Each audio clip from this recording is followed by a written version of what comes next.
With so much health information at your fingertips, you might think you're doing the smart thing when you research symptoms online.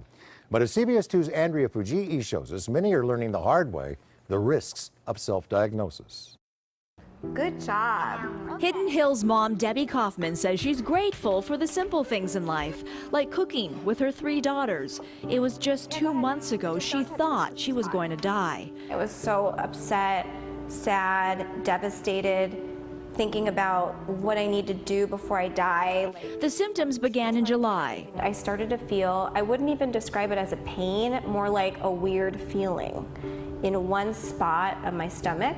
She went to urgent care where a doctor told her they found something on an MRI. And he's like, well, you have about 3 to 4 nodules on your liver. We don't know what they are. So while waiting for other tests, Debbie went looking for answers. She searched the internet, scouring medical sites.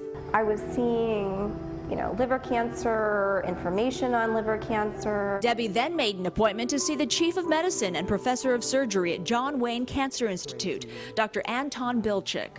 In her case, she was pretty convinced that she had something very severe. Before the appointment, she spent what little time she thought she had left with her daughters, giving each one special days, just the 2 of them together. So I was thinking, who's going to take care of the kids? Just the stuff that things would go through any mother's head. But once Dr. Bilchik saw Debbie's MRI, he had a different diagnosis. Here I was, like, panicking. I couldn't even move. I was so scared.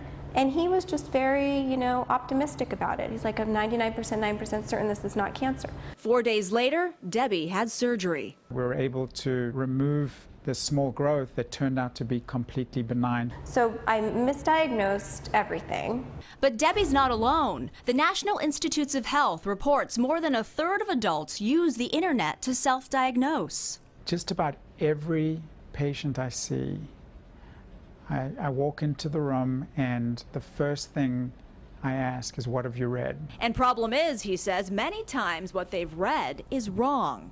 And that's confirmed by a recent study led by Harvard Medical School, which found that online symptom checkers only correctly diagnosed symptoms 34% of the time. Dr. Bilchik says that number is disturbing. I have a lot of concern that treatable, curable conditions are going to be missed, or the treatment is going to be delayed. WebMD, one of the most popular medical and symptom checker websites, released this statement.